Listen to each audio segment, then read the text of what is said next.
Imagine you're standing in a mud brick house in Egypt 3,000 years ago. A scribe is scratching words onto a broken piece of pottery. It's not a shopping list. It's not a prayer. It's a breakup. Written down, witnessed, and filed away like a contract, because that's exactly what it was.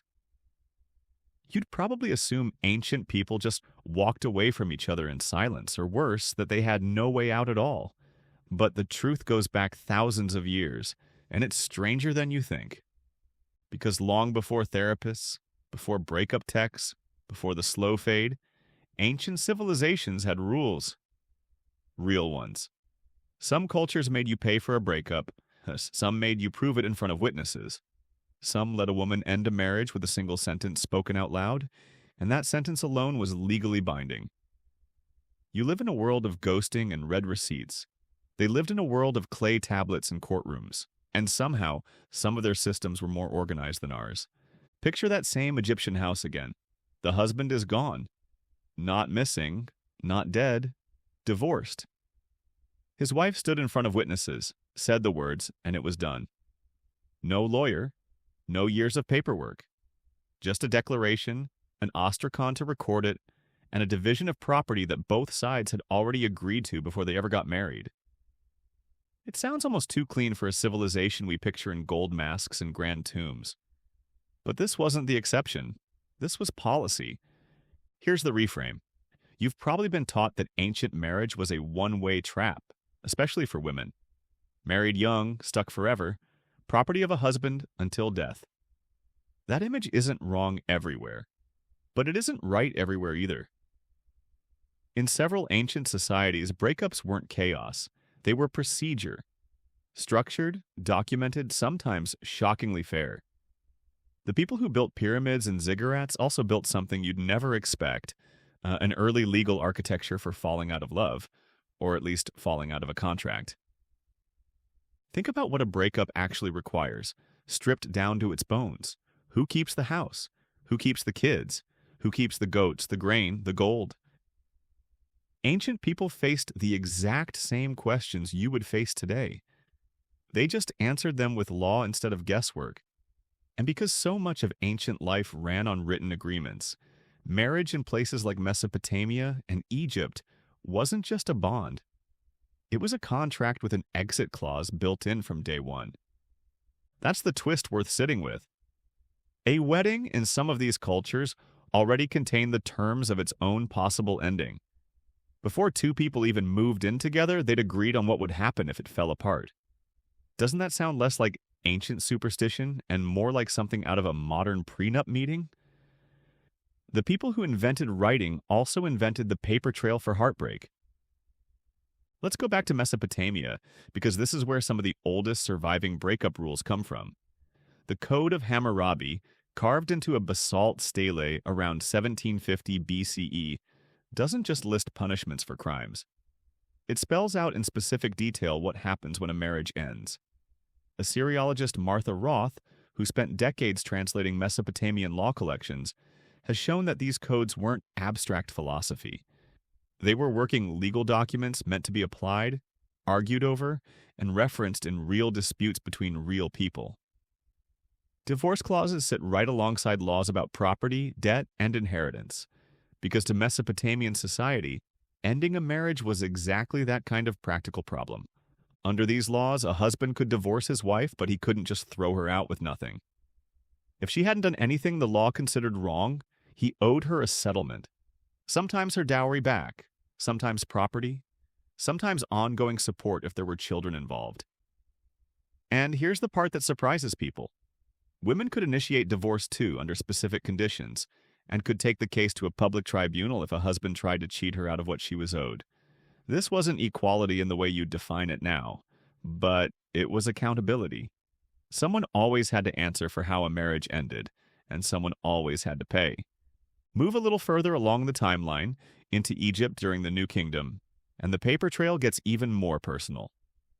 At a village called el-medina, home to the artisans who built royal tombs in the Valley of the Kings, archaeologists have recovered thousands of ostraca. These are broken pieces of pottery and limestone, used the way we'd use scrap paper, And among the tax records and gossip and sketches, there are divorce settlements. Egyptologist Joyce Teldesley, who has spent much of her career studying the lives of women in ancient Egypt, has pointed to these documents as proof that Egyptian women held property rights. Most ancient societies wouldn't grant them for another 2,000 years. An Egyptian marriage wasn't a religious sacrament sealed by a priest. It was closer to a domestic partnership, recognized simply by two people living together and being treated as a couple by their community, which meant it could be undone the same way. If it ended, women kept their dowry. They kept property they'd brought into the marriage. In some documented cases, they kept the house itself, and the husband was the one who had to leave. Doesn't that flip everything you assumed about ancient gender roles? Some settlements even guaranteed a wife a share of her husband's income for as long as the marriage lasted, agreed to before the couple ever moved in together. Break that promise and penalties applied. A household could dissolve. It couldn't leave one partner with nothing while the other walked away untouched. But don't mistake any of this for modern romance dressed up in linen and gold. This is where the counterintuitive twist really lands. Ancient divorce wasn't compassionate because ancient people were secretly progressive. It was structured because marriage to them was fundamentally economic. A household was a functioning unit of labor, land, and inheritance, and when that unit broke, the community needed clear rules to keep the wider social and economic order from collapsing with it. The fairness you're seeing wasn't emotional generosity, it was risk management. That's why the Norse world offers such a sharp contrast and such a strange parallel at the same time. In medieval Iceland, centuries after Hammurabi and long after Deir el-Medina fell silent, sagas and legal texts describe women initiating divorce through a ritual, almost theatrical in its precision. A wife could walk to the head of the marriage bed, declare in front of witnesses that she was divorcing her husband, and list her grievances aloud. Failure to provide for her. Cruelty. Even in some accounts, a husband dressing in a way the community considered inappropriately feminine. Historian Judith Jesch, whose research focuses on Viking-age women, has argued that Norse legal tradition gave women real, exercisable rights to end a marriage, not just theoretical ones buried in obscure clauses. Why? Because in a harsh, resource-scarce environment, a household that wasn't functioning was a threat to survival, not just a private sadness. Divorce wasn't celebrated, but it was treated as necessary maintenance, the same way you'd repair a boat that was taking on water instead of letting it sink out of stubbornness. Notice how public that Norse process was, too. No secrecy, no quiet exit. A woman spoke where everyone could see her, and the community itself became the witness and the record. Jesch has argued that openness protected women more than any private, undocumented split ever could. Now here's where it gets even more layered, because not every ancient culture built its breakup system around fairness. Rome offers the flip side of the coin. By the late Republic, Roman divorce, known as repudium, required almost nothing at all. No court, no tribunal. One partner simply had to state, in front of witnesses, the intent to end the marriage. Classicist Susan Treggiari, whose work on Roman marriage remains foundational, has documented just how casual this process could become among the elite, sometimes little more than sending a formal notice through a household slave. That ease came with a cost. Because divorce required almost no justification, it could be used as a political tool. Marriages among powerful Roman families were often alliances first, and partnerships second, and repudium let those alliances be dissolved the instant they stopped being useful. A husband could end things over a shifting political relationship. A father could pressure a daughter into divorce to realign the family with a more advantageous match. The system that looked like freedom on paper could just as easily become a weapon in someone else's hands. Still, Roman women of citizen status generally kept control of their own dowry after a divorce, protected by property law that ran alongside the marriage itself. A husband couldn't simply absorb his wife's wealth and vanish. Rome wasn't fair by design, but even Rome couldn't fully escape the same pattern showing up everywhere else on this list. So across these civilizations, you start to see the same core question answered in wildly different ways. Mesopotamia treated divorce as a financial obligation to be settled. Egypt treated it as property division between two economically independent partners. The Norse treated it as a survival mechanism, formalized through public ritual. Rome treated it as a tool of convenience, sometimes generous, sometimes brutal, depending entirely on who held the power in the relationship. None of them saw breaking up the way you might imagine, as some purely emotional collapse handled in private. To them, it was structural.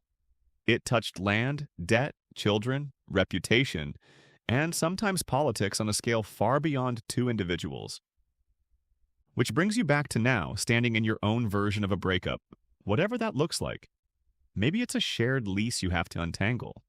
Maybe it's figuring out who keeps the dog, who keeps the friends you had in common, who keeps the apartment you both painted the same weekend you moved in.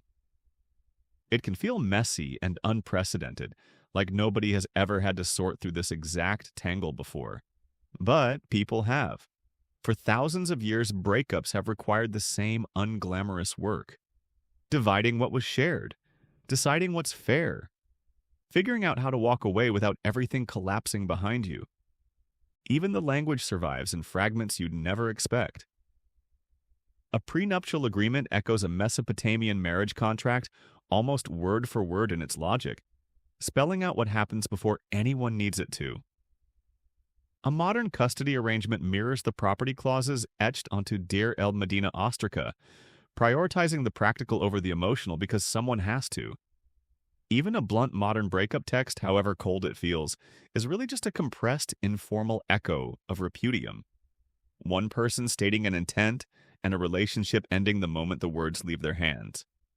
The heartbreak was real for them too, even if the surviving records only show contracts and settlements in stone. Somewhere behind every clause in the Code of Hammurabi, every ostracon at Deir el-Medina, every ritual declaration at the head of a Norse marriage bed, there were two people whose life together didn't work out the way they had planned. The rules existed because the feelings were too big and too common to leave unmanaged. So the next time a relationship ends and it feels like uncharted, chaotic territory, remember the mud brick house, the broken pottery, and the scribe writing it all down.